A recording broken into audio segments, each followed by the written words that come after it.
नमस्कार, knocking-news.com में आपका स्वागत है। मैं हूं गिरिजेश वशिष्ठ। हमारे साथ हैं इस वक्त भारत को टेक्नोलॉजी का जो कुछ भी हमारे पास है, कंप्यूटर है इस देश में, आईटी को लेकर आने वाले, इंट्रोड्यूस करने वाले और उसके लिए कोशिशें करने वाले और बहुत सारे विरोध और परेशानियों के बावजूद इस देश को उसके लिए मनाने वाले, भारत में कंप्यूटर को इंट्रोड्यूस करने वाले सैम पित्रोदा। बचपन से हम लोग उनके बारे में जानते आए हैं, सुनते आए हैं, देखते आए हैं और राजीव गांधी का जो इस देश में कंप्यूटर को लाने का, तकनीक को लाने का विजन था, उसके पीछे उनकी बहुत बड़ी भूमिका थी। आज हम उनसे बात करेंगे तो ज्यादातर लोग पॉलिटिकल मसलों पे बात कर रहे हैं, कुछ लोग बात कर रहे हैं तो वो इस पर बात कर रहे हैं कि किस तरह से भारत में ईवीएम का खतरा खड़ा हो गया। लेकिन हम ईवीएम से ज्यादा आगे जाके एक बड़ा मसला ये समझने की कोशिश करेंगे कि इस मुल्क में हम क्या सचमुच तकनीक के जरिए आजाद हुए हैं या हम तकनीक के जरिए गुलामी की तरफ बढ़ रहे हैं। क्या तकनीक हमारी आजादी को नुकसान पहुंचा रही है। आपका बहुत बहुत स्वागत है पित्रोदा साहब। नमस्ते।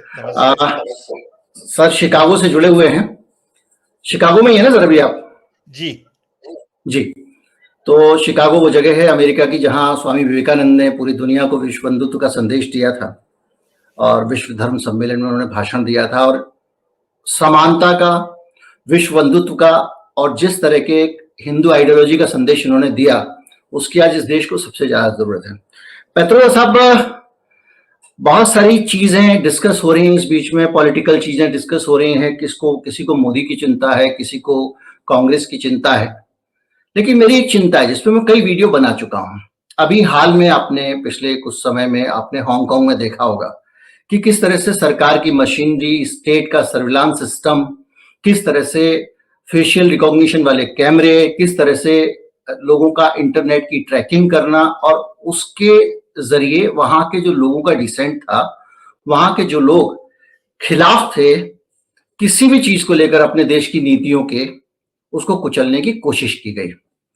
धीरे धीरे भारत में नई दिल्ली में जो सर्विलांस कैमरे लगे हुए हैं और वो कैमरे फेशियल डिटेक्शन वाले हैं, उसमें ये टेक्नोलॉजी है कि अगर आप कहीं से निकल रहे हैं, एक फ्रेम में अगर 200 लोग भी हैं तो उन 200 के 200 लोगों को आइडेंटिफाई करके 3 सेकंड में उनको जिस कंसर्न आदमी को उनके बारे में जो इंफॉर्मेशन देनी होगी, अगर उनको लगता है ये क्रिमिनल है तो वहां दी जा सकती है और उनको ट्रैक किया जा सकता है। कुल मिला के हमारी जो पर्सनल लाइफ है, हमारी प्राइवेसी है, वो पूरी तरह से स्टेट ने कब्जा कर लिया। तो ये बड़ा कंसर्न इस तरह से बनता जा रहा है।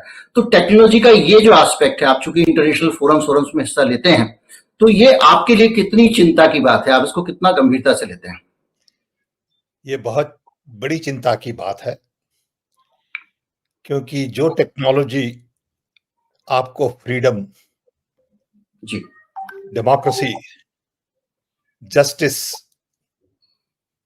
दे सकती है, वही टेक्नोलॉजी का दुरुपयोग करके बहुत सारी सरकारें सिटीजन को दबा रही है। जी, ये एक माइंडसेट है।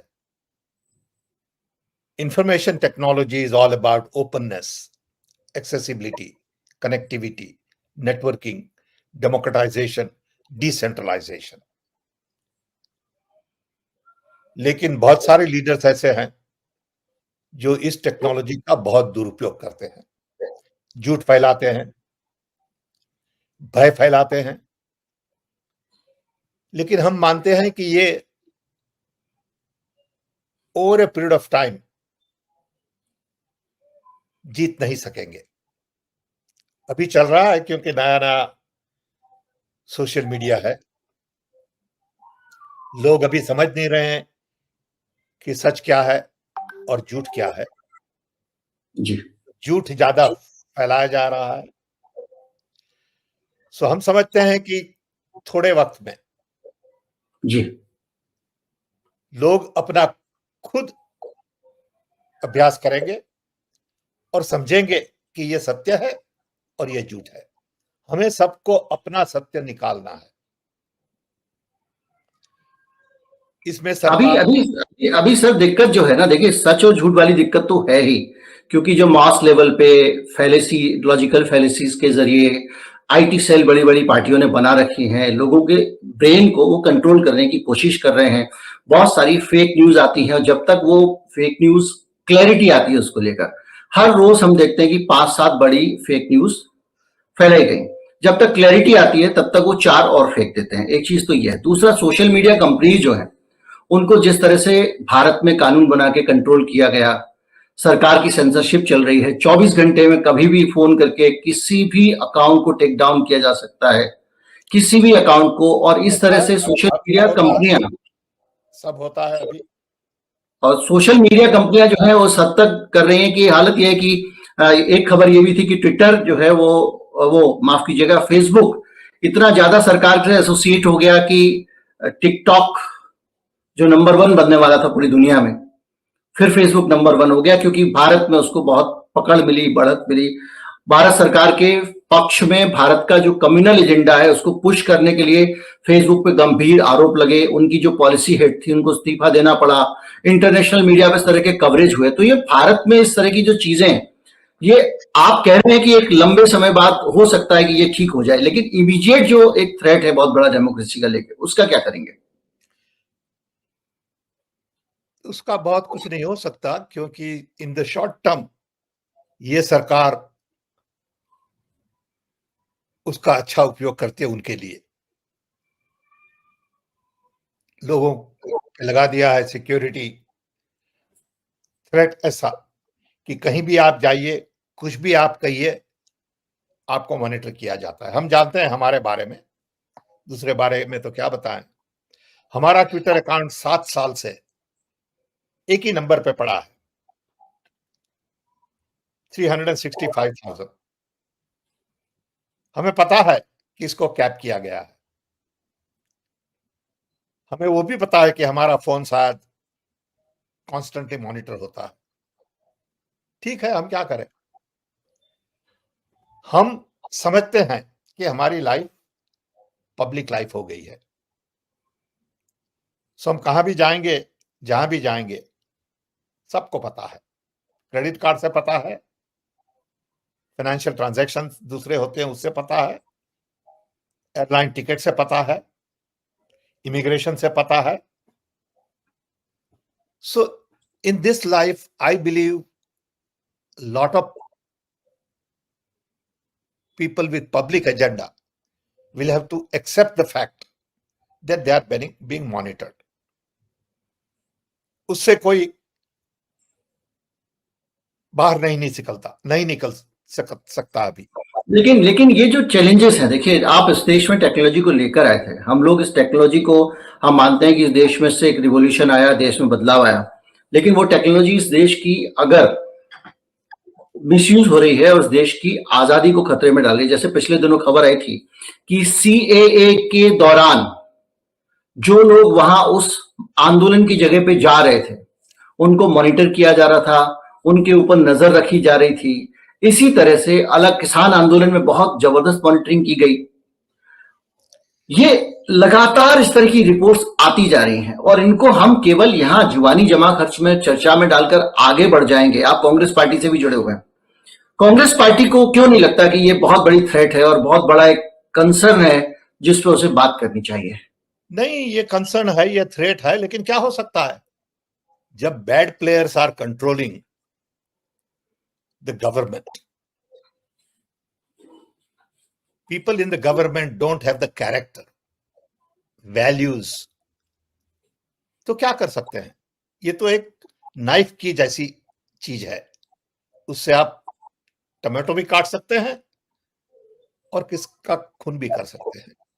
नहीं, वो आप ठीक कह रहे हैं, लेकिन क्या आप, जब हम डेमोक्रेसी में काम करते हैं और हम देखते हैं कि हमारी डेमोक्रेसी के लिए खतरा है, तो हम केवल छोड़ तो नहीं सकते ना कि जो लोग कर रहे हैं उनके ऊपर छोड़ दिया, उनकी मर्जी है, वो चाहे तो उसका इस्तेमाल आपको फ्रूट काटने में करें, चाहे तो गर्दन काटने में करें। डेमोक्रेसी में कहीं डिसेंट के लिए जगह होनी चाहिए। सड़क पे आते हैं लोग, विरोध करते हैं। मैंने आपको जब हांगकांग से बात शुरू की तो हांगकांग का एग्जाम्पल है हमारे पास, वहां पर मोबाइल सर्विलांस में लगे, लोकेशन डिटेक्ट की जा रही थी, फेशियल रिकॉग्निशन की बात हो रही थी, तो लोगों ने फिर भी सड़कों पे आंदोलन किया।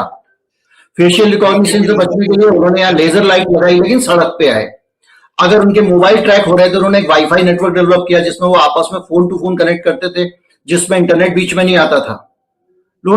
लेकिन यहां पे हम ये देख रहे हैं कि हम ठीक है, सरकार जो कर रही है वो उससे ज्यादा किसी भी स्टेट से आप ज्यादा भलाई की उम्मीद नहीं कर सकते। ये तो जनता की तरफ से होना चाहिए ना कि वो उस पर सवाल उठाए।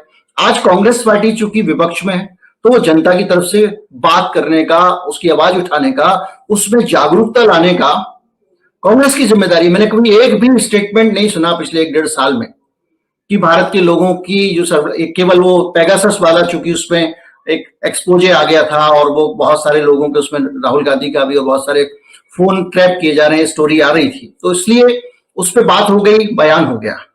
लेकिन जो एक बड़े स्तर पे सर्विलांस का काम हर तरफ चल रहा है, उसको लेकर जो है वो कहीं दिखाई नहीं देती है, कोई बेचैनी दिखाई नहीं देती है। सच है आपकी बात, और मैं आपसे मंजूर हूं कि लोगों को स्ट्रीट पे जाना पड़ेगा। जब जब कोई भी पार्टी कुछ कहती है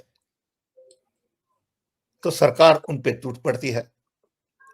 ईवीएम हो, पेगासस हो और कुछ भी हो, जब तक लोग स्ट्रीट पे नहीं आएंगे तब तक सरकार इस पे ध्यान नहीं देगी। अब आप देखिए फार्मर का इश्यू। नहीं, देखिए आप ठीक कह रहे हैं, लोग स्ट्रीट पे आएंगे तभी ध्यान देंगे, मैं आपसे एग्री करता हूं। लेकिन जो जो विपक्षी पार्टियां हैं उनकी जिम्मेदारी है कि लोगों के अंदर अवेयरनेस लाए, लोगों को स्ट्रीट पे लाने के लिए इंस्पायर करें।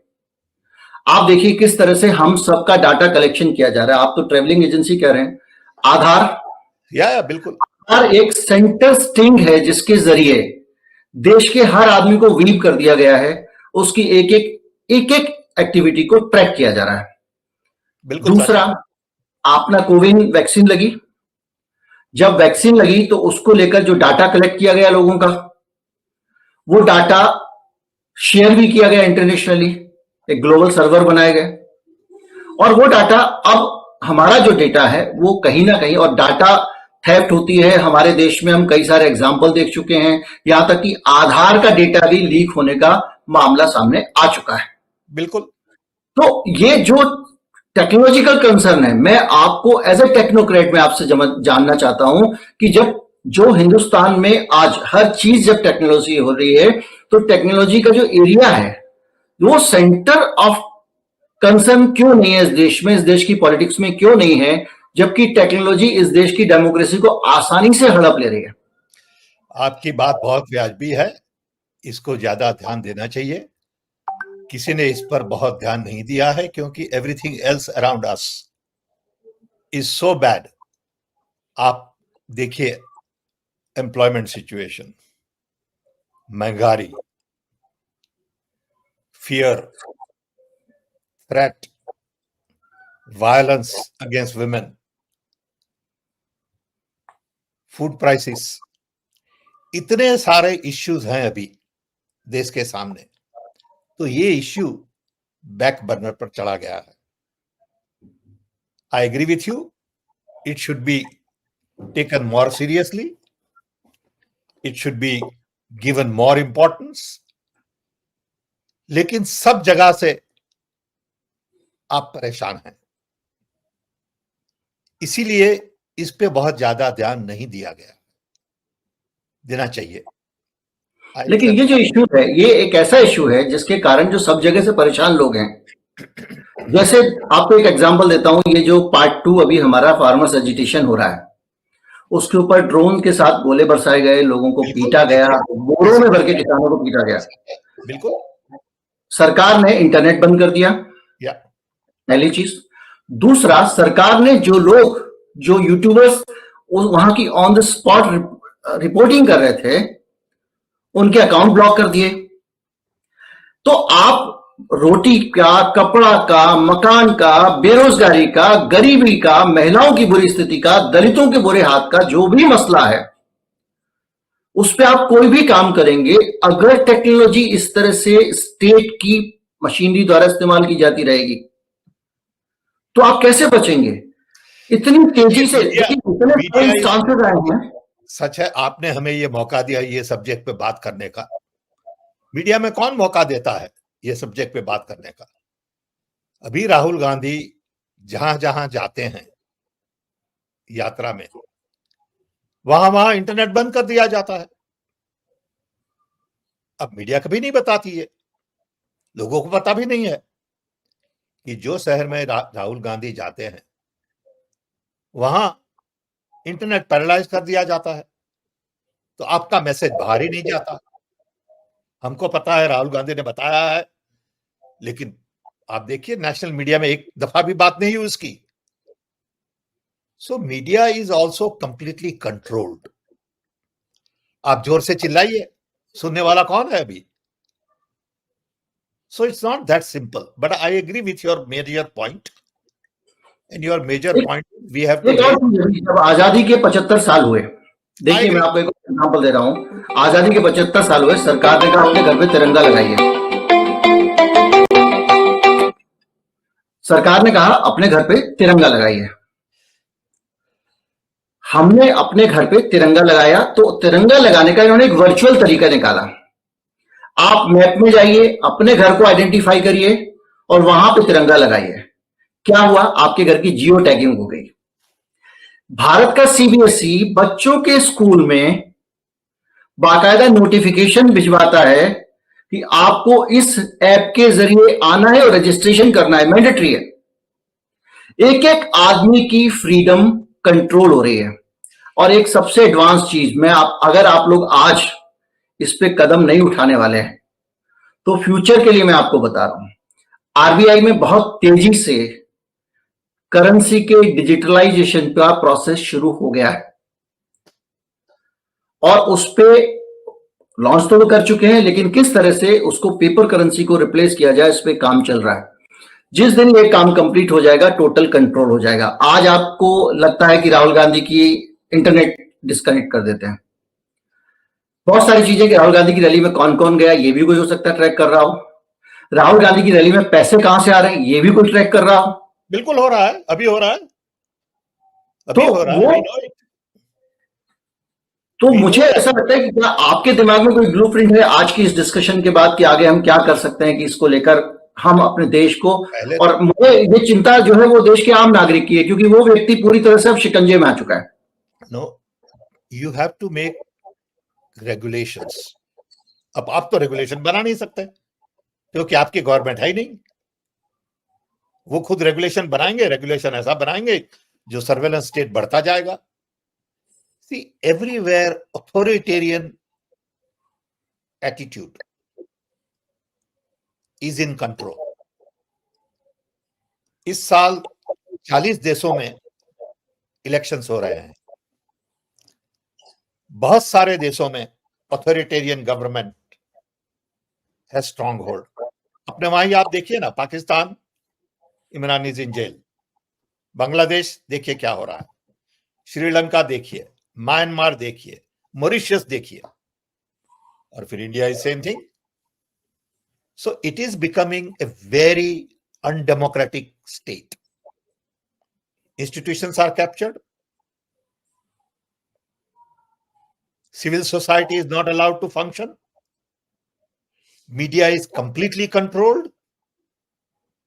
In this kind of an environment, the only option left is people to go on street and change the government. There is no other option. People will have to decide what kind of a nation you want to build.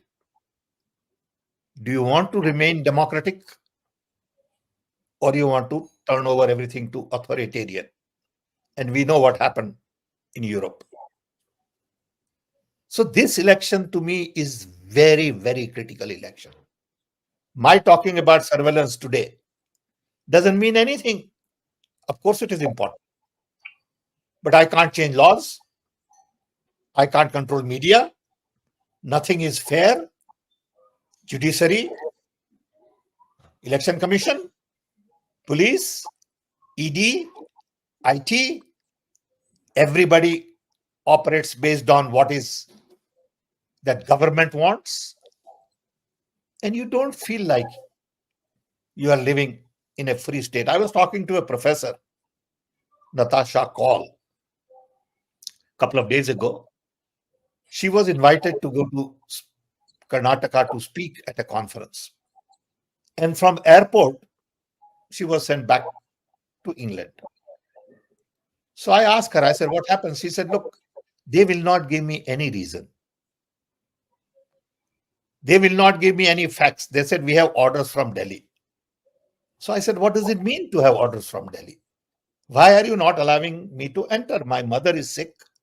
She's old. I got to see her. And I'm invited. I'm no threat. I'm a lady. I'm a professor. Okay, what kind of a threat I could be to you? Now, what else you want to prove that this is a police state? What else you want to prove that people's freedom is taken away? How could you not allow this professor who was invited by Karnataka government not to come in, but who is there to listen? We can shout from the rooftop. There is nobody to listen. They have a list of 80 professors. I have seen it from US, Europe, who write something for democracy, maybe against government in some cases. That list says you are not allowed to come in. They will not be allowed to come in the country. I mean, this is the level of democracy today in the country. And people of India will have to decide in this election. But nobody seems to worry about it. Everybody is still, sort of talking about Ram Temple and God and religion and all that. So what do you do? It is a serious issue.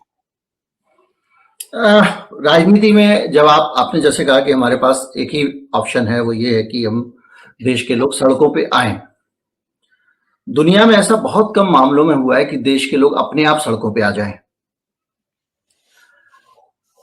कल पटना में एक rally होती है India alliance की। उस rally में सारी पार्टियों के लोग इकट्ठे हुए और एक बड़ी प्रेजेंस आम लोगों की रही। ऐसा क्यों हुआ? ऐसा इसलिए हुआ क्योंकि पॉलिटिकल पार्टीज ने उनको ऑर्गेनाइज किया और उनको लेकर आए। लोगों के बीच में इश्यूज को ले जाना, अवेयरनेस लाना और माहौल बनाना। आप जब तक इस टेक्नोलॉजी के भरोसे रहेंगे, सोचेंगे मैं ट्वीट कर दूंगा तो कुछ बदल जाएगा, या मैं नहीं होता है। आपको लोगों के बीच में जाना पड़ेगा। तो ये जो जिम्मेदारी है, ये प्राइमरीली सबसे बड़ी जिम्मेदारी अपोजिशन की है।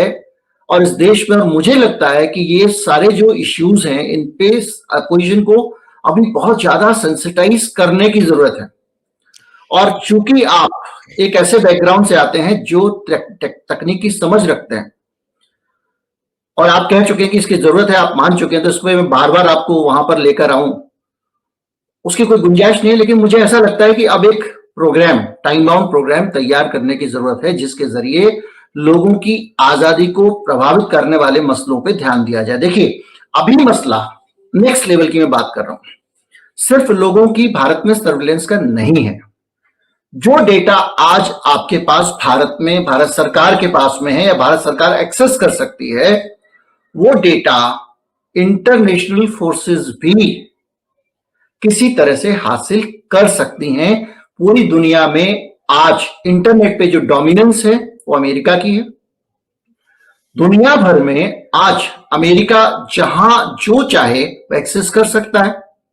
आज भी हम देख रहे हैं कि 17 केबल जो रेड सी से आती है अमेरिका से और यहां के लिए, जिसमें से 4 अभी हौथी लोगों ने उड़ा दिया, हौथी विद्रोहियों ने, वो 4 कट जाती हैं। तो एक कंट्रोल जो है, इंटरनेशनल कंट्रोल जो है बड़ी फोर्सेस का।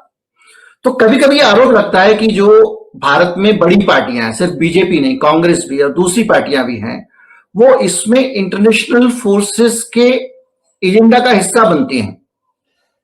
और उन्होंने जब इंटरनेट आया तो उसको किस तरह से कंट्रोल किया जाए नेशनल इंटरेस्ट में, उस पर ध्यान नहीं दिया, बल्कि उल्टा ये लोग अपने ही देश के लोगों को काबू करने के काम में लग जाते हैं। तो ये एक क्या नेशनल सिक्योरिटी को थ्रेट है, सिर्फ भारत के लिए नहीं, दुनिया के बहुत सारे देशों के लिए, कि ये जो टेक्नोलॉजी आ रही है, जो हमारा आईटी सेक्टर है या दूसरी चीजें हैं, हर रोज नए एप्लीकेशन आना पूरा, और वो सब वहीं से गवर्न होना, क्या ये भारत की सिक्योरिटी के लिए एक बड़ा खतरा आने वाले समय में आपको लगता है, हो सकता है? बिल्कुल, बिल्कुल है. It is very clear because today national security is all about data security. National security is not just about borders anymore. India is the only country which has data of 1.5 billion people. देखिए Chinese ने इसका बड़ी interestingly उपयोग किया. On one hand, they are doing their own surveillance, but they have stopped Google, Facebook, and others to become dominant in their country. हमने उस पर ध्यान नहीं दिया. In the name of globalization, as a nation with expertise in IT, हम खुद का Twitter भी नहीं बना सके, हम खुद का फेसबुक भी नहीं बना सके, व्हाट्सएप भी नहीं बना सके. ये कमाल की बात है. इतना बड़ा देश जिसके पास अपनी ऑपरेटिंग सिस्टम ही नहीं है. 1.5 बिलियन लोगों का देश जिसमें आईटी जायंट्स है, ओएस नहीं बना रहे हैं. तो ये तो गुलामी की मेंटालिटी है. अभी प्रायोरिटीज हमारी दृष्टि से देश की डेमोक्रेसी को ट्रैक पे लाना है. That is priority number 1. Of course, surveillance is part of it. If I was to ask that what is the priority of the Congress Party or India Alliance, I would say first most important thing is to bring democracy back, where every institution is independent, autonomous. 2, civil society is given the right role to play, where they can be watchdog, they can provide services in education, health freely without fear. And 3, media got to be completely independent. ये आपने जो दिक्कतें बताई, इस देश के लोकतंत्र के खतरे बताए, बड़ी अच्छी बातें आपने कही. मेरे ख्याल से हमारे बहुत सारे दर्शक हिंदी वाले हैं. अगर आप कोशिश करेंगे, आपकी हिंदी बहुत अच्छी है, मुझे पता है. तो क्योंकि आप अमेरिका में रहते हैं तो आपकी आदत में है कि अंग्रेजी जल्दी बोलते हैं. तो अगर आप रखेंगे तो सबको, ज्यादातर लोगों तक आपकी बात पहुंचेगी. यही बात फिर से कह दी आपको, इफ यू वांट. नहीं, वो तो हम लगातार कह ही रहे हैं, मैं दोहरा भी रहा हूं. तो डेटा लोकलाइजेशन का भी एक कंसेप्ट आया था. आईटी पॉलिसी बनाई सरकार ने, कहा कि भारत का डेटा आपको भारत में ही रखना पड़ेगा. उसके बाद पता नहीं क्या हुआ, और फिर इन्होंने उस पॉलिसी को वापस ले लिया, और अब फेसबुक का, गूगल का, व्हाट्सएप का डेटा, जितनी पॉलिसीज हैं हमारी, अकॉर्डिंग टू मी, ज्यादा से ज्यादा policies are in favour of government and not in favour of citizens. ये भी बदलना है ना. Policies has to benefit citizen, not government. आप इलेक्शन डेटा देखिए. इलेक्शन डेटा गवर्नमेंट रख सकती है, लेकिन सिविल सोसाइटी को नहीं दे रहे हैं. इलेक्शन बॉन्ड देखिए, गवर्नमेंट के पास डेटा है, पब्लिक को नहीं दे रहे हैं. सब जगह it has become a surveillance, everywhere. So it is very clear that we are becoming non-democratic. We are becoming a state where citizen is being watched carefully, monitored, and this data is abused to harass citizens. एक चीज मुझे और ध्यान में आई कि parliament में अभी budget, पिछला बजट जो था, इस बजट से पहले वाला बजट, बल्कि 2 बजट पहले, केंद्र सरकार ने ये कहा कि प्रॉपर्टी को डिजिटलाइज करेंगे, उसका डिजिटाइजेशन होगा प्रॉपर्टी का. यानी हमारी जितनी भी प्रॉपर्टी है उस सबको सरकार रिकॉर्ड पे जाएगी, इंटरनेट पे लाएगी, या कहें कि वो सर्वर में लाएगी. जो कागज पे प्रॉपर्टी है उसको वो डिजिटल फॉर्म में लाके कहीं ना कहीं, ये बात अच्छी है, ये काम अच्छा है. लेकिन सर, इस बात को रखने में एक बड़ा मसला ये भी है कि इस देश के लोगों की जो प्रॉपर्टी है, कई सालों से जो प्रॉपर्टी रखी हुई है, एक आदमी की 10 पुश्तों से प्रॉपर्टी आ रही है, वो लोग भाई बहन सब मिलके घर में रहते, ज्वाइंट फैमिली है। अब जब डिजिटाइज होगी प्रॉपर्टी तो फिर किसके नाम लिखी जाएगी? झगड़ा शुरू हो जाएगा। कुछ लोगों के पास पेपर्स ही नहीं प्रॉपर्टी के, और वो पेपर जाहिर बात है, जब वो अब आप डिजिटाइज करना, सरकार ये घर घर आके तो करेगी नहीं, बोलेगी रजिस्ट्री लेके आ जाओ, हम डिजिटाइज कर देंगे। तो आपके पास पेपर नहीं होंगे तो आपकी प्रॉपर्टी खतरे में पड़ जाएगी, एक लास्ट डेट होगी। तो ये मैंने एक एग्जांपल बीच में याद आ गया तो याद दिला दिया, लेकिन बिल्कुल सच बात है। पॉइंट ये है कि जितने डिस्कस किए हमने पॉइंट, जितनी चीजें आपने कही कि डेमोक्रेसी के खतरे बताए आपने, इसके बीच में अब चैलेंजेस नए क्या हैं? इनसे आप जब लड़ रहे हैं तो वो कौन कौन से चैलेंजेस आपके सामने हैं जो आप फेस कर रहे हैं, जिसके कारण आसान नहीं रह गया है डेमोक्रेसी के लिए लड़ना? सबसे पहले, democracy has to be understood properly. आपको डेमोक्रेसी के बारे में समझना है। हमने एक अभी किताब लिखी है जो 2 वीक में बाहर आ रही है, बाय पेंगुइन, जी, इंग्लिश में है unfortunately, the idea of democracy. इसमें हम ये मानते हैं कि सबसे इंपॉर्टेंट चीज है वैल्यूज।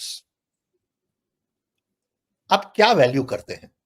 आप सर्वेलेंस वैल्यू करते हैं और सिटीजन सर्विस वैल्यू करते हैं? आप लव वैल्यू करते हैं या हेट वैल्यू करते हैं? अगर आपकी वैल्यू ही खराब है तो आपको कोई हेल्प नहीं कर सकता। आप डेमोक्रेसी का दुरुपयोग करेंगे, जो हो रहा है अभी, यही हुआ यूरोप में भी, और आपकी वैल्यू जो प्रॉपर है तो आप डेमोक्रेसी का पब्लिक गुड के लिए उपयोग करेंगे। अभी सब जगह डेमोक्रेसी में वैल्यूज हैव गॉन डाउन। जी, अब देखिए, business and politicians have come together and spending billions and billions on election. हम कह रहे हैं कि देखिए, कॉर्पोरेट को इलेक्शन फंडिंग नहीं करना चाहिए, क्योंकि वो तो वोट नहीं दे रहे हैं। कॉर्पोरेट थोड़ी वोट देता है, लोग वोट देते हैं, तो लोगों को कंट्रीब्यूट करने दीजिए इलेक्शन में। ये कहां से ले आए आपकी कॉर्पोरेट 200 करोड़ आपको दे दे, लेकिन कॉर्पोरेट इज नॉट वोटिंग। सो ये सब जगह रैकेट बन गया है। Democracy has become a racket. क्यों लेफ्ट पार्टीज की तरह जो है, आपने वैल्यू वाली बात कही, अभी इसको कंटिन्यू रखेंगे, बीच में मैं आपको इंटरवीन कर रहा हूं। अभी आपने सिर्फ एक ही पॉइंट बताया है जो चैलेंजेस हैं उसको लेकर। जैसे लेफ्ट पार्टीज हैं, वो कॉर्पोरेट से चंदा नहीं लेती हैं, कांग्रेस पार्टी, दूसरी पार्टियां इसको क्यों नहीं कर सकती हैं? क्यों नहीं? वो कहती हैं कि हम अपनी तरफ से जनता से, कॉर्पोरेट से चंदा नहीं लेंगे। नहीं, according to me it should be a law. नहीं, according to me it should be a law. एक बना दीजिए लॉ कि corporate will not be allowed to fund elections. खत्म ना। तो आपको लगता है कि इसको लेकर कांग्रेस पार्टी इलेक्शन रिफॉर्म्स करने में फेल रही है? एक लॉ बन सकता था जो नहीं बनाया गया। अभी तक क्या था कि ये चीजें इतनी बड़ी नहीं थी, तो इस पे लोगों ने ध्यान नहीं दिया। अब all of a sudden it has become big thing. पहले इलेक्शन में इतना ज्यादा पैसा नहीं जाता था। पहले लोग 25 करोड़ 30 करोड़ में खरीदे नहीं जाते थे। अब ये सडनली बदल गया है 10 साल में। सो these are different times, okay, and we must change according to time. ये तो क्या है कि सब जगह डेमोक्रेसी हैज बीन हाईजैक्ड, सब जगह। अब आप देखिए अमेरिका में Trump, with all his court cases, all his style, everything, is the most popular leader. Okay, Netanyahu, सब जगह आप देखिए authoritarian regime has been able to rise, और लोग बेचारे घबराए पड़े हैं सब जगह। तो इसको आप दूसरा चैलेंज मानते हैं डेमोक्रेसी के लिए हिंदुस्तान की? पहला तो आपने वैल्यू सिस्टम वाला कहा, दूसरा इसको अगर मान लें, most important thing is to bring democracy back on track. जी, उसके बिना कुछ नहीं होने वाला। सो ये election is not about Modi versus Rahul Gandhi or anybody, it is not about NDA versus UPA or India alliance, it is not about BJP versus Congress, it is about the kind of India we all believe in. It is about India where everyone is respected, India that can live with peace, India that can respect people with dignity, India that can give opportunities to everybody, India that is not at fire but at peace. And then there will be opportunity for employment. India that doesn't lie, India that doesn't cheat, India that does not become a surveillance state, India that provides not only jobs but other opportunities, education, health, housing, food security, security to our women. All of that is possible only if India is democratic, because India is so diverse. I'll give you this example, which I give many times, and just even if I'm repeating, I must tell you this. In Rajiv Gandhi's time, I had gone to Soviet Union. Sir, Hindi. Rajiv Gandhi के समय में हम गए थे Soviet union. जी जी। वहां पे एक dinner था सब मिनिस्टरों के साथ। तो एक मिनिस्टर ने हमें ड्रिंक पीते बताया कि पित्रोड़ा साहब, हम आपके देश से बहुत खुश हैं कि कितना महान आपका देश है। जी। मैंने बोला क्यों? बोले आप इतने डाइवर्स देश को एक साथ जुड़ के रख सकते हैं बिना बंदूक। तो मुझे समझ में नहीं आया ये क्या कह रहे हैं। लेकिन जब सोवियत यूनियन फेल अपार्ट जी, और उनकी जब मशीन गन उल्टी हुई तो पूरा देश टूट गया। जी। तो उनका कहना था कि इंडिया एक ऐसा देश है जहां इतने डाइवर्स लोग शांति से रहते हैं। उनकी भाषा अलग है, उनका खाना अलग है, उनका जेनेटिक पूल अलग है, ओके, विचार अलग है, धर्म अलग है, लेकिन शांति से रह रहे हैं, किसी को बंदूक की जरूरत नहीं है। ये कितना बड़ा अकम्प्लिशमेंट है, देखिए आपने। उसको आप चैलेंज कर रहे हैं। अभी आप एक दूसरे को लड़ा रहे हैं। लोगों को पूछ रहे हैं कि आप मुस्लिम हैं, आप क्रिश्चियन हैं, ओके, आप आपके मुताबिक हाँ, अब आज से कांग्रेस पार्टी को क्या करना चाहिए? 3 चीजें कि हम ये करेंगे, ये करें, ये करें तो हम इसको फिक्स कर सकते हैं। वो क्या 3 चीजें जो हो सकती है? हमारी दृष्टि से पहले तो कांग्रेस पार्टी को डिसाइड करना है। मैं तो एक इंडिविजुअल हूं। मैं इंडिविजुअल के तौर पर पूछ रहा हूं कि आपकी सलाह कांग्रेस पार्टी को क्या होगी? नहीं, लेकिन पार्टी बहुत कॉम्प्लेक्स और बड़ी और अलग अलग विचारों की है। मैं तो एक इंडिविजुअल हूं, तो मैं इंडिविजुअल की तरह से आपको बताऊंगा, पार्टी की तरह से नहीं बता सकता। नो अथॉरिटी, ओके जी। सो मैं कहूंगा कि सबसे इंपॉर्टेंट चीज हमारी होगी कि डेमोक्रेसी को वापस लिया जाए। डेमोक्रेसी खतरे में है। डेमोक्रेसी को हाईजैक कर गए हैं लोग। डेमोक्रेसी ऐसे लोगों के हाथ में है जिनकी वैल्यूज बराबर नहीं है।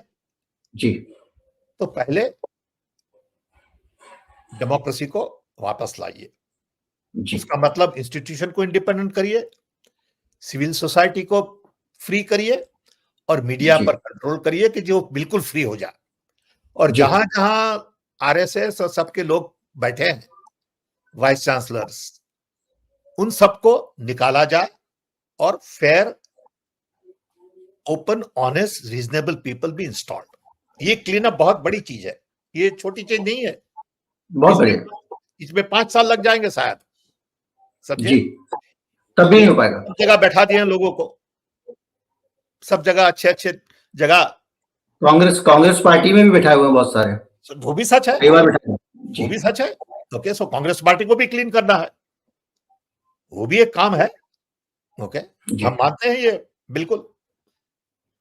और यंग लोगों को आगे लाना है, क्योंकि यंग लोगों का भविष्य जी हाथ में नहीं हो। जी 80 साल के हमारे जैसे लोग देश चलाएंगे, वो कैसे चलेगा? जी देश should be turned over to people in 40s and 50s। जी okay, second thing I would do is immediately I would focus on economy.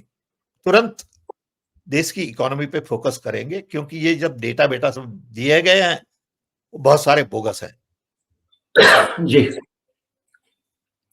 अभी कल ही मैंने एक वीडियो देखा कि एक लड़की पीएचडी की हुई दिल्ली यूनिवर्सिटी से दिल्ली में पकौड़े बना रही है और कह रहे हैं कि हमें जॉब नहीं मिलता कहीं पे। ये कैसी दशा है देश की कि जिस लड़की ने पीएचडी की है, गरीब लड़की जिसके पिताजी और माताजी ने इतना खर्च किया, वो जॉब नहीं मिलता उन्हें। जी so next thing would be to focus on employment, inflation, jobs. Third thing I would do is I would definitely focus on OBC, Dalit minorities. I'm OBC. I got out by accident because I studied physics. And people forgot that I'm a son of a carpenter. लोग भूल गए कि मैं बड़ाई का लड़का हूं। जी education is empowering. तो तीसरा काम यह है कि ओबीसी, दलित, उन लोगों को अपॉर्चुनिटीज देनी है। आपको क्या लगता है कि ये जो विजन आपने रखा, इसके डायरेक्शन में कांग्रेस पार्टी सीरियसली कुछ कर रही है? Being a member of the Congress party, being a individual, क्या आपको लगता है कि कांग्रेस पार्टी सीरियसली इस डायरेक्शन में बढ़ रही है, या उसकी जो शिद्दत होनी चाहिए, जो इंटेंसिटी होनी चाहिए, वो नहीं है? जितनी होनी चाहिए उतनी इंटेंसिटी नहीं है। ये मैं ओपनली कह रहा हूं आपसे और सबसे कह रहा हूं, क्योंकि मैं झूठ नहीं बोलूंगा जी, क्योंकि हमें इसे सोशलाइज नहीं किया है। ये सब विचार ऐसे हैं जिन्हें आपको सोशलाइज करना है। इनके बारे में 6 महीने 9 महीने बात होती है सबसे, तभी वो सरफेस पे आता है। ये इतनी गहरी बातें नहीं हुई है। जी ये तो आपने बोल दिया, पूछा तो मैंने बोल दिया। आपने नहीं पूछा होता तो शायद ये बाहर नहीं आता। आपने पूछा कि 3 चीज बताइए, तो हमारे दिमाग में ये 3 चीज आई। नाउ यू मे डिसएग्री, जी, definitely disagree, which is okay, but I want to start a conversation.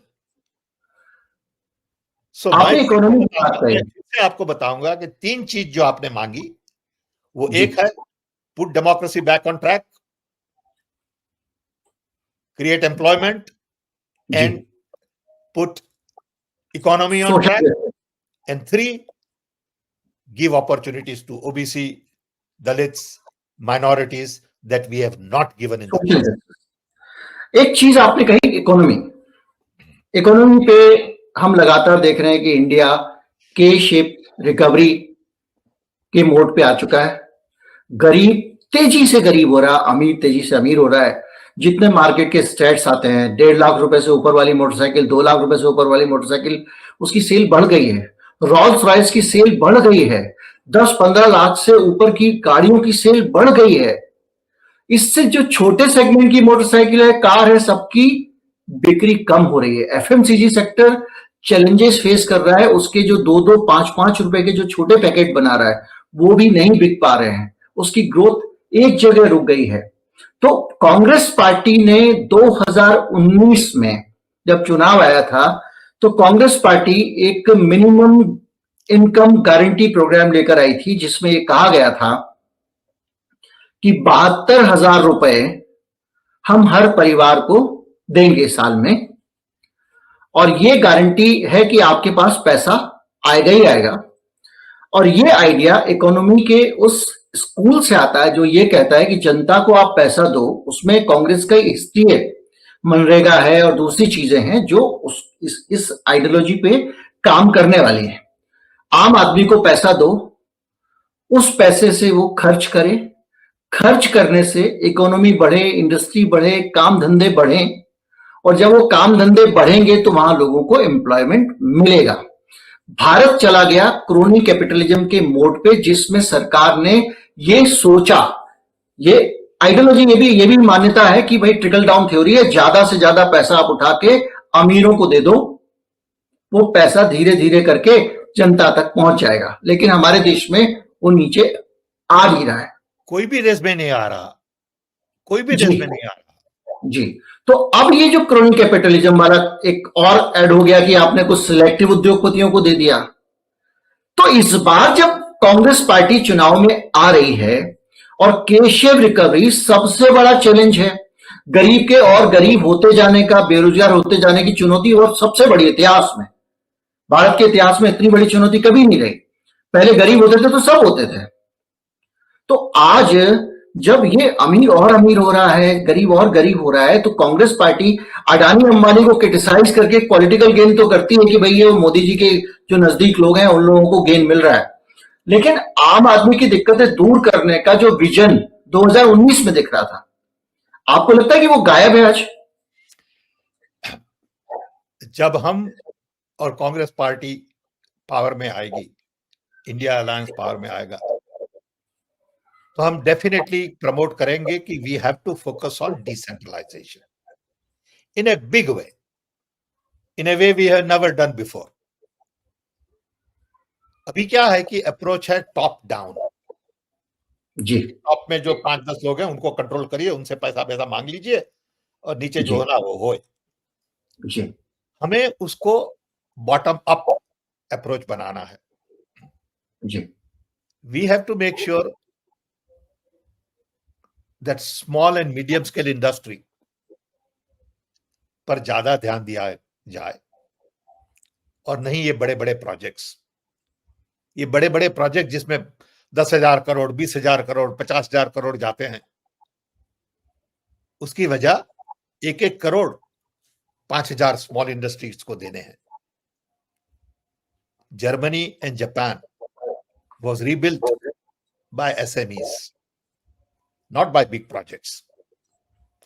तो इकोनॉमिक मॉडल बिल्कुल बदलना है। हमारे दोस्त हैं अरुण मायरा, वो बहुत लिखते हैं इसके बारे में। हमारे बहुत सारे अदर दोस्त हैं, अशोक खोसला, अशोक चैटर्जी, किरण कार्णिक एंड अदर्स, ये सब लोग कह रहे हैं हमको based on their experience कि भाई decentralization, small is beautiful, scale by networking small companies, SME, Indian talent,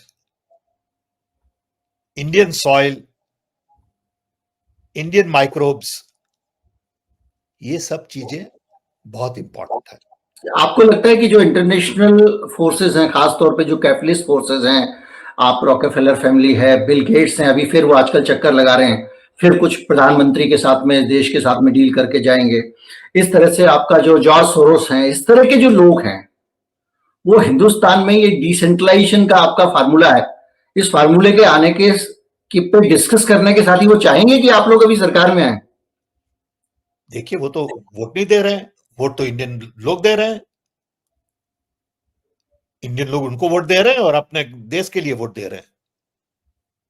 Indian लोगों को सोचना है कि हमें डिसेंट्रलाइजेशन चाहिए या हमें सेंट्रलाइजेशन चाहिए, हमें डेमोक्रेसी चाहिए और हमें ऑथोरिटेरियन गवर्नमेंट चाहिए, हमें मीडिया कंट्रोल चाहिए और media which is fair to everybody चाहिए, हमें खाली 10% टॉप क्लास लोगों के लिए जॉब चाहिए और 90% of the OBC, Dalit and others के लिए चाहिए।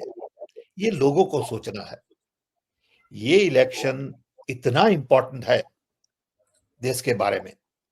2024 देश को दिशा देगा कहां जाना है। डेफिनेटली आप अगर लोकतंत्र के रास्ते पे जाएंगे, आप और पे जाएंगे, ये तय करेगा। कोई नहीं है, ये मोदी सब छोड़ दीजिए। मोदी एक कंपोनेंट है उस पूरे सिस्टम का, कंपोनेंट है, बिल्कुल बेकार है। समझे, सब झूठ बोलते हैं, सब पर्सनल अटैक करते हैं, छोटे छोटे बच्चों की तरह लड़ते हैं और देश का पूरा ध्यान नहीं देते। उन्हें झूठ बोलने में कोई शर्म ही नहीं आती, कुछ भी बोल दिया, मन में आया वो बोल दिया। ओके, सो देश के लोगों को सोचना है, और देश के लोग मूर्ख नहीं है। मैं आपको कह रहा हूं कि Indians are not fools, they are very smart. हमने देखा है जब जब जरूर पड़ती है तो Indian voter decides the right things. So हमें बहुत विश्वास है।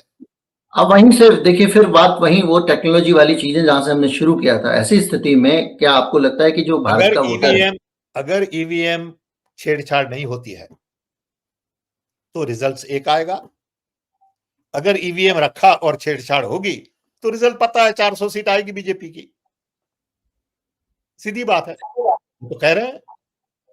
ओके, और आपका मैंने आप लोगों का एक सेमिनार था, उसका मैंने एक वीडियो बनाया था कि उसमें पॉसिबिलिटीज क्या क्या है। मैंने भी एक इन्वेस्टिगेशन किया था कि किस तरह से ईवीएम जो है वो वल्नरेबल है, उसको किस तरह से सीरियल पोर्ट से कनेक्ट किया जाता है, दो तीन दफा, बहुत सारी चीजें हो सकती है, और वो सीरियल पोर्ट वाला पार्ट जो है उसको कभी सील ही नहीं किया जाता है। तो वो बहुत सारी चीजें हैं ईवीएम को लेकर। लेकिन ईवीएम के साथ साथ जो दूसरे चैलेंजेस हैं, जो आपके ब्रेन के साथ में खेला जा रहा है, बहुत सारी अलग अलग आप देख रहे होंगे चीजें सामने आ रही हैं कि सोशल मीडिया पे एक पूरी एक एजेंसी थी जो फेसबुक का सारा डेटा कलेक्ट करके, जिसमें बहुत, और वो किस तरह से लोगों की कंडीशनिंग करनी है कस्टमाइज तरह का माइक्रो लेवल पे कि भैया इस गांव के लोग जो हैं ये इस कास्ट के नाम पे वोट देते हैं, तो भड़काऊ एसएमएस इस कास्ट के खिलाफ इस गांव में करना है, इस गांव में हिंदू चलेगा, इसमें मुसलमान चलेगा, इसमें पिछड़ा, इस तरह का एकदम कस्टमाइज डाटा इकट्ठा करके ब्रेन कंट्रोल किया जा रहा है। ये जो चीजें जितनी सारी हैं, अलग अलग एजेंसियां घूम रही हैं, इन सारी चीजों के बीच में आपको लगता है कि आज की तारीख में वोटर इंडिपेंडेंट सोच भी पा रहा है? मैं तो बड़ी सीधी बात कह रहा हूं आपको, फेसबुक, ट्विटर, व्हाट्सएप, उनको जो करना वो करे, आपको जो भी कहना वो कहे, आपको दिल से सोचना है कि देश का भविष्य डेमोक्रेसी में है या ऑथोरिटेरियन गवर्नमेंट में है। आप जस्ट एक ही चीज पर ध्यान दीजिए, बाकी बकवास को मत सुनिए, बाकी सब बकवास है। अगर आपने इस बात पर ध्यान नहीं दिया इस वक्त, तो देश को वापस लाना डेमोक्रेसी के रास्ते पर मुमकिन। और इस पूरे डिस्कशन में जितना जोर डेमोक्रेसी पे पेत्रोदा साहब का है, उसके बाद मेरा फर्ज बनता है कि डेमोक्रेसी को सिंप्लीफाई करके, जब तो मैं वीडियो में बताता रहता हूं, आपको एक और उदाहरण दूं। एक आदमी है, अभी पिछले दिनों उत्तराखंड में टनल में कुछ लोग फंस गए थे। उस आदमी का घर दिल्ली में बुलडोजर से गिरा दिया गया। एक इमीडिएट चीज आपके दिमाग में आएगी, हो सकता है उसने इंक्रोचमेंट करके बनाया हो सकता है उसका झुग्गी बस्ती रही हो कुछ उसने, हालांकि वो भी लोगों को जीने का और रहने का हक है, धरती का मालिकाना हक बात की चीज है, पहली चीज है इस धरती पे आदमी को रहने के लिए जगह हो। लेकिन पता चला कि उस आदमी के पास रजिस्ट्री भी है, रजिस्टर्ड उसका मकान है सरकारी रिकॉर्ड में, उसके बाद गिरा दिया गया। अब सरकारी एजेंसियां उससे कह रही है कि हम तुमको अल्टरनेट घर देने को तैयार है, ले लो। वो आदमी ये कह रहा है कि भाई मुझे ये घर आप यही वाला दीजिए। तो ये खबर है जो आप खबर के तौर पर देख रहे हैं, इसको लोकतंत्र के नजरिए से देखिए। मैं दर्शकों से कहना चाहता हूं, आपके घर की भी रजिस्ट्री है, आपका भी घर आप रहते हैं और अचानक आके बुलडोजर गिरा दे, कुछ भी बहाना बना दे। ऐसे कई जगहों पे बुलडोजर गिराए जा रहे हैं, किसी की हिम्मत नहीं है ये कहे कि हम इस वजह से गिरा, कह देते हैं ये मकान जर्जर हो गया था इसलिए गिरा दिया, कहीं कह देते हैं अवैध बना था इसलिए गिरा दिया, और पब्लिक में सोशल मीडिया में कह रहे हैं कि हमने इसको छक्के छुड़ा दिए, इनको टाइट करने के लिए गिरा दिया। तो मेरा ये पॉइंट ये है कि जो आदमी जिसका घर गिरा दिल्ली में, ये सबके समझने की चीज है, वो आदमी क्या अपना घर गिराने वालों को सजा दिलवा सकता है? क्या वो आदमी आसानी से, भले ही उसका घर गिराने वाला कितना भी बड़ा आदमी हो, उसको जेल भिजवा सकता है या उससे जुर्माना वसूल सकता है? क्या भारत में धारावी में रहने वाले जो लोग हैं, जिस पूरी धारावी को अडानी के नाम कर दिया गया है, वहां पर अगर उसके साथ अन्याय हो रहा है, उसका घर छीना जा रहा है, जो आदमी 20 साल से रह रहा है उसका भी हक नहीं है अपने घर पे जो उसने खरीदा हुआ है। तो अगर आप आम आदमी हैं, गरीब से गरीब आदमी को सोचिए, और आप अगर न्याय हासिल कर सकते हैं सरकार में जाके, कोर्ट में जाके, जैसे भी, तब तो आपकी डेमोक्रेसी है। लेकिन आप सरकार को इतना पावरफुल बना दोगे, सरकारी लोगों को इतना पावरफुल बना दोगे, हो गया तो है आज ना? खुशी हो रही हो कि आप बना रहे हो, ये बना रहे हो, लेकिन आप, हाँ, तो जो डेमोक्रेसी है आपकी, वो इसी में है कि आप शान से जी सको और आप प्रधानमंत्री से भी जुड़ जाओ, मैं इस देश का नागरिक हूं, मेरे साथ गलत हुआ है तो कैसे हुआ है, इसको यही रिस्टोर करने की बात है डेमोक्रेसी के नाम पर, और कुछ रिस्टोर करने की बात नहीं है। डेमोक्रेसी ये आजादी है। हमारे फाउंडिंग फादर्स ब्रिटिश के साथ लड़े आजादी के लिए। अब हमारी आजादी छीनी जा रही है, सब तरह की आजादी। So democracy is larger public good. Democracy is about nyay. आपने जैसे बताया कि हमें न्याय मिलेगा कि नहीं मिलेगा, इस सिस्टम में हमें न्याय नहीं मिलेगा। जब professor call was sent back from Bangalore, it was अन्याय।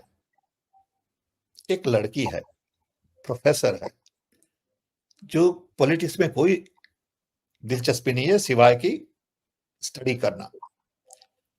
आपको रिस्पेक्ट से उनको बुलाना चाहिए, आपको उन्हें जवाब देना चाहिए। यू कांट से कि दिल्ली से ऑर्डर आया है। ये कैसी पुलिस जो जवाब देती है कि दिल्ली से ऑर्डर आया है?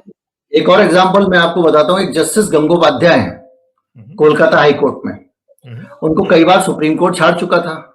उनके पास जब भी सरकार से जुड़ा हुआ कोई मामला आता था, वहां से लेके पुलिस से, स्टेट पुलिस से, वो सीबीआई को दे देते थे। और अब उन्होंने ऐलान किया है कि मैं पॉलिटिक्स में जाऊंगा। बिल्कुल बिल्कुल। उनके ऊपर कोर्ट में खुलेआम ये आरोप लगाए गए कि भाई साहब, आप सारे फैसले बीजेपी के पक्ष में क्यों देते हैं। अब देखिए, ये एक तरह से जुडिशरी का कंटेंट भी है। अब मानना है कि आप किसी की नीयत पे सवाल उठा रहे हैं, लेकिन ये चीजें आ रही हैं सामने, और वो आप रिटायरमेंट के बाद कह रहे हैं मैं पॉलिटिक्स में जाऊंगा। इसीलिए इसीलिए मैंने पहले आपको बताया कि डेमोक्रेसी इज अबाउट वैल्यूज, जी, कैरेक्टर। आप किस चीज में मानते हैं। ये तो क्या है कि डेमोक्रेसी का उपयोग करके झूठ करते हैं और कहते हैं हम डेमोक्रेसी हैं, हम दुनिया की सबसे बड़ी डेमोक्रेसी है, और करते हैं बिल्कुल उल्टा। सो एक जो पर्सनल सिक्योरिटी है हमारी, मैं इसके साथ खत्म करना चाहूंगा। बहुत बहुत शुक्रिया आपका बेतरोजा साहब। जो हमारी पर्सनल सिक्योरिटी, मेरा घर है, मेरे घर पे, मेरी कोठी पे, मेरे बंगले पे, मेरा खेत पे कोई कल के दिन आके अपनी पार्टी का झंडा लगा दे और 4 गुंडे पहलवान उसमें रहने लगे, आप उनको निकाल के बाहर ना फेंक पाए, तो आपकी डेमोक्रेसी में कहीं कमी है। बिल्कुल। जो सरकारी पहलवान है ना, जो सरकारी बाहुबली है पुलिस, उसको आपकी मदद के लिए होना चाहिए, वो डेमोक्रेसी है। और अगर ये कमजोर हो रहा है, तो आप जिसको मास्टर स्ट्रोक कहते हैं, स्मार्ट गेम खेलते हैं, ये खिला दिया, ये पटक दिया, क्या पटकरी मारी है, क्या दांव चला है, ये नौटंकी नहीं है। आप इसके दर्शक नहीं हैं, आप इसके पात्र हैं। बहुत अच्छी तरह से आपने कहा। हाँ, आप अपने, ये आपके जीवन का हिस्सा है, और ये जो कुछ हो रहा है, ये आप इसको भुगत रहे हैं। आज बगल वाला भुगत रहा है, आपका ध्यान नहीं जा रहा है। तो इसलिए बचाना जरूरी है कि किसी के साथ भी होगा तो नहीं होना चाहिए, उसको रोकना है। यही डेमोक्रेसी की लड़ाई है। इसको आप किसी भी बड़े तौर पे समझ लीजिए, छोटे तौर पे समझ लीजिए। इस देश में आदमी कह नहीं सकता, एक आदमी अपनी आंखों से देख रहा है, पत्रकार वीडियो बना के दिखा नहीं सकता, उसका चैनल बंद कर देते हैं। तो ये सब जो है वो, मैं तो वोटर को यही रिक्वेस्ट करूंगा जी कि इस वक्त 2024 के इलेक्शन में आप बहुत सुनिए मत किसी से, आप आपके दिल में जाइए, पूछिए दिल से कि भारत के लिए आजादी और डेमोक्रेसी कितनी इंपॉर्टेंट है, और समझिए कि 2024 इलेक्शन देश को दिशा देगा और आप देश को दिशा देंगे। किसी को मत सुनिए, आपके दिल को सुनिए। अगर आपका दिल कहता है कि मुझे डेमोक्रेसी चाहिए, मुझे सच्ची आजादी चाहिए, तो उस तरफ वोट करिए। अगर आपको चाहिए कि मुझे आजादी नहीं चाहिए, मुझे ऑथोरिटेरियन गवर्नमेंट चाहिए, तो आप डिसीजन ले लीजिए। ये आपका डिसीजन है, लेकिन आपके बच्चे इसको भोगेंगे। सो आप आपके लिए नहीं वोट दे रहे हैं, आपके बच्चों के भविष्य के लिए वोट दे रहे हैं। बहुत बहुत शुक्रिया पेत्रोदा साहब, आपका आपने समय निकाला और वहां पर शिकागो में रहने के बावजूद आप लगातार भारत के अफेयर्स में इतना ज्यादा इंटरेस्ट ले रहे हैं, इतना ज्यादा आप अपनी तरफ से योगदान देना चाह रहे हैं इस देश में, आप कुछ बेहतर के लिए काम कर रहे हैं। उम्मीद करते हैं कि भारत के जो लोग हैं उन लोगों को डेमोक्रेसी मिलेगी, डेमोक्रेसी जिंदा रहेगी इस देश की और शान से जिंदा रहेगी। और डेमोक्रेसी के जो खतरे आज हमने इस प्रोग्राम में डिस्कस किए, ये कहीं ना कहीं आपको ये तय करने में मदद करेंगे कि हमारी लोकतंत्र के लिए चुनौतियां क्या क्या हैं। बहुत बहुत धन्यवाद, नमस्कार। धन्यवाद, नमस्कार। और आपने बड़ा अच्छा ट्विस्ट दिया ये कॉन्वर्सेशन को, I really appreciate. Thank you sir, thank you very much, शुक्रिया। तो ये थे सैम पेत्रोदा। अभी एक चीज हमारे को साफ हुई कि कांग्रेस पार्टी के अंदर डेमोक्रेसी को लेकर बहुत सारी बड़ी चुनौतियां हैं, बहुत सारे बड़े ऐसे मसले हैं जो कि अभी हमारे और इस देश के लिए संकट के तौर पे खड़े हुए हैं। आज की तारीख में यह भी हमको पता चल रहा है कि कांग्रेस पार्टी भी पूरी तरह से देश के लोकतंत्र की चुनौतियों को जनता के सामने रखने में सक्षम नहीं है। वो भी मसले को, दिक्कतों को समझ नहीं पा रही है। इससे में ऐसी स्थितियों में मेरे आपके लिए और जिम्मेदारी बढ़ जाती है इस देश के बुद्धिजीवियों के लिए कि लोकतंत्र से जुड़े हुए मसलों को सामने रखें। ना तो सत्ता से उम्मीद करनी चाहिए, ना विपक्ष से करनी चाहिए। जो लोग विपक्ष का काम करने के एक्सपर्ट हैं वो सत्ता में बैठे हुए हैं, और जो लोग सत्ता के अलावा कुछ और नहीं कर पाते हैं वो विपक्ष में बैठे हुए हैं। और ये दोनों लोग मिलके सिर्फ ये मुद्दा चलेगा, ये नहीं चलेगा, इस पे वोट मांगूंगा तो मिल जाएगा, मैं ये डायलॉग बोल दूंगा, मैं वो डायलॉग बोल दूंगा, या मैं ये ट्वीट कर दूंगा और ये मसला लेके आऊंगा। ये पहलवान अंबाले का, वो पहलवान पटियाले का में लगे हुए हैं। देश की जरूरत, मेरी जरूरत, आपकी जरूरत, मेरी आजादी, मेरी जिंदगी बेहतर कैसे हो, इस देश का हर आदमी शान से कैसे जी सके, सिर उठाकर कैसे जी सके, इसको लेकर अभी भी पूरी तरह से क्लैरिटी नहीं है। कुछ कॉर्नर्स में है, उनका जिक्र करूंगा तो एक तुलना हो जाएगी। इस वीडियो को ज्यादा से ज्यादा लोगों तक पहुंचाएं, क्योंकि ये भी उस जागृति में एक योगदान होगा। नमस्कार, जय हिंद।